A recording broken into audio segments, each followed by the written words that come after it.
ഞാൻ doctor Vijith K Calicut I ഹോസ്പിറ്റലിലെ consultant ഒഫ്താൽമോളജിസ്റ്റാണ്. Calicut eye hospital കഴിഞ്ഞ 13 വർഷമായിട്ട് മുക്കത്ത് പ്രവർത്തിക്കുന്ന ഒരു പ്രമുഖ നേത്രാരോഗ്യ സ്ഥാപനമാണ്. അപ്പോൾ അവിടെ ഞാനൊരു 13 വർഷമായിട്ട് വർക്ക് ചെയ്യുന്നുണ്ട്. നമ്മളിന്ന് സംസാരിക്കുന്നത് തിമിരം എന്ന ടോപ്പിക്കിനെ കുറിച്ചാണ്. നിങ്ങൾക്ക് എല്ലാവർക്കും അറിയാവുന്ന പോലെ തിമിരം നമ്മൾ ഇന്ത്യയിൽ അന്ധതയ്ക്കുള്ള പ്രധാനപ്പെട്ട ഒരു കാരണമാണ്. സാധാരണ നമ്മൾ പ്രാക്ടീസ് ചെയ്യുമ്പോൾ പേഷ്യൻസ് സാധാരണ ചോദിക്കുന്ന ഒരു ചോദ്യമാണ്, ഡോക്ടറെ തിമിരമാണ് എനിക്ക്, ഞാൻ എന്താണ് ചെയ്യേണ്ടത്, തിമിരത്തിന് എന്താണ് ചികിത്സ, ഓപ്പറേഷൻ ചെയ്യണോ അല്ലെങ്കിൽ വേറെ മരുന്ന് എന്തെങ്കിലും ഉണ്ടോ, എന്താണ് ചെയ്യേണ്ടത്? നിങ്ങൾക്ക് എല്ലാവർക്കും അതിനെക്കുറിച്ചൊരു സംശയം നിലനിൽക്കുന്നത്, എന്താണ് തിമിരത്തിന് ചെയ്യേണ്ടത്? തിമിരത്തിൻ്റെ അൾട്ടിമേറ്റ് ട്രീറ്റ്മെൻറ്റ് എന്ന് പറഞ്ഞാൽ നമ്മൾ സർജിക്കലി തിമിരം റിമൂവ് ചെയ്യുക എന്നുള്ളതാണ്. സാധാരണ തിമിരം കൊണ്ട് വരുന്ന ലക്ഷണം എന്ന് പറഞ്ഞാൽ ദൂരെയുള്ള കാഴ്ച കൂടുതലായിട്ട് മങ്ങുക എന്നുള്ളതാണ്. ഒരു പരിധി വിട്ടിട്ട് ഉള്ള ഡിസ്റ്റൻസിൻ്റെ അപ്പുറത്തേക്കുള്ള കാഴ്ച മങ്ങുക എന്നുള്ളതാണ് കോമൺ ആയിട്ടുള്ള സിംറ്റം. ബാക്കി നമ്മൾ സാധാരണ നേത്ര സംബന്ധമായിട്ടുള്ള രോഗങ്ങൾക്ക് കാണുന്ന കണ്ണിന് ചുവപ്പോ അല്ലെങ്കിൽ കണ്ണിന് വെള്ളം വരിക, അങ്ങനത്തെ ലക്ഷണങ്ങളൊന്നും തന്നെ തിമിരത്തിന് ഉണ്ടാവാറില്ല. നമ്മൾ തിമിരം ഏതൊരു സ്റ്റേജിലാണ് തിമിരം നമ്മൾ സർജിക്കലി റിമൂവ് ചെയ്യേണ്ടത് അല്ലെങ്കിൽ ഓപ്പറേഷൻ എപ്പോഴാണ് ചെയ്യേണ്ടത് എന്നുള്ളതാണ് വേറൊരു സംശയം, പേഷ്യൻസ് ഉണ്ടാകുന്ന സംശയം. അപ്പോൾ തിമിരം നമ്മൾ റിമൂവ് ചെയ്യേണ്ടത് എപ്പോഴാണെന്നുള്ളത് പേഷ്യൻസിൻ്റെ സിംറ്റത്തിന് അല്ലെങ്കിൽ പേഷ്യൻറ്റിൻ്റെ ബുദ്ധിമുട്ടുകളെ ബേസ് ചെയ്തിട്ടാണ്. അപ്പോൾ നമുക്ക് എപ്പോഴാണ് തിമിരം റിമൂവ് ചെയ്യേണ്ടത് എന്നുള്ളത് ഒരു പരിധിവരെ പേഷ്യൻറ്റിന് തീരുമാനിക്കാം. അതായത് പേഷ്യൻറ്റിൻ്റെ ഡേ ടു ഡേ ആക്ടിവിറ്റീസിനെ ഹിൻഡർ ചെയ്യുന്ന രീതിയിൽ അല്ലെങ്കിൽ അവരുടെ ദൈനംദിന കാര്യങ്ങൾക്ക് ഒരു ബുദ്ധിമുട്ട് വരുന്ന രീതിയിലേക്ക് വരുമ്പോഴാണ് സാധാരണ നമ്മൾ തിമിരം സർജിക്കലി റിമൂവ് ചെയ്യുന്നതിനെ കുറിച്ചിട്ട് ചിന്തിക്കാറുള്ളത്.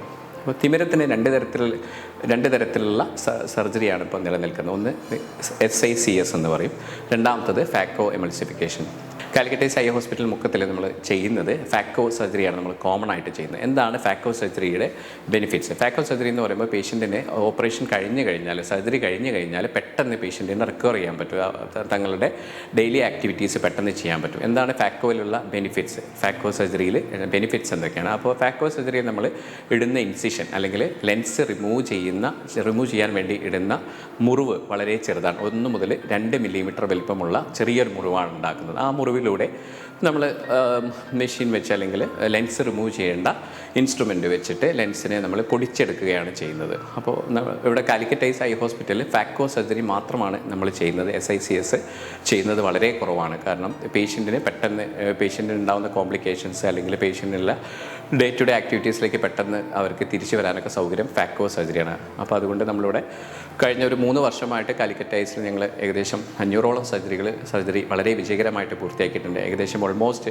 ഒരു 90-95 പേഷ്യൻസിനും 100% കാഴ്ച തിരിച്ചു നൽകാൻ നമ്മളുടെ സർജറി വഴി കഴിഞ്ഞിട്ടുണ്ട്. അത് ഞങ്ങളൊരു അച്ചീവ്മെൻ്റായിട്ട് തന്നെ കണക്കാക്കുന്നു.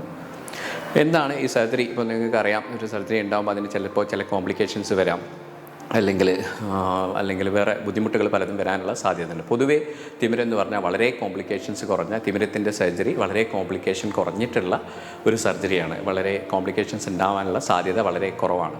പിന്നെ സർജറിക്ക് മുന്നായിട്ട് നമ്മൾ എന്തൊക്കെയാണ് ശ്രദ്ധിക്കേണ്ട കാര്യങ്ങൾ ഇപ്പോൾ BP ഉള്ള ആൾക്കാരുണ്ടാവും, പ്രമേഹം അല്ലെങ്കിൽ പ്രഷറൊക്കെ ഉള്ള പേഷ്യൻസ് ഉണ്ടെങ്കിൽ അവരുടെ പ്രമേഹം അല്ലെങ്കിൽ പ്രഷറൊക്കെ നമ്മൾ കൺട്രോൾ ചെയ്തതിന് ശേഷമാണ് സർജറിയിലേക്ക് പോകേണ്ടത്. ബാക്കി എന്തെങ്കിലും മെഡിസിൻസ് ഒക്കെ കഴിക്കുന്നുണ്ടെങ്കിൽ എന്തൊക്കെ മെഡിസിനാണ് കഴിക്കേണ്ടതെന്നുള്ള വ്യക്തമായിട്ടുള്ള വിവരം ഡോക്ടറായിട്ട് പങ്കുവെക്കേണ്ടത്. എന്തൊക്കെയാണ് മെഡിസിൻ കഴിക്കുന്നതെന്നുള്ള ഇൻഫർമേഷനൊക്കെ ഡോക്ടർക്ക് കൊടുക്കണം. അതിനെ ബേസ് ചെയ്തിട്ട് ചില മെഡിസിൻസൊക്കെ നമുക്ക് സ്റ്റോപ്പ് ചെയ്യാനുണ്ടാവും. ഇപ്പോൾ രക്തം കട്ട പിടിക്കാതിരിക്കാനുള്ള ഗുളികളൊക്കെ ഉണ്ട്. അപ്പോൾ അതൊക്കെ സർജറിക്ക് മുന്നേ നമുക്കത് നിർത്തിവെക്കേണ്ടി വരും. ഒരു 4-5 ദിവസം മുന്നേ നിർത്തിവെക്കേണ്ട ആവശ്യം വരാറുണ്ട്. അപ്പോൾ ആ കാര്യങ്ങളൊക്കെ ഡോക്ടറായിട്ട് കമ്മ്യൂണിക്കേറ്റ് ചെയ്യേണ്ടതാണ്.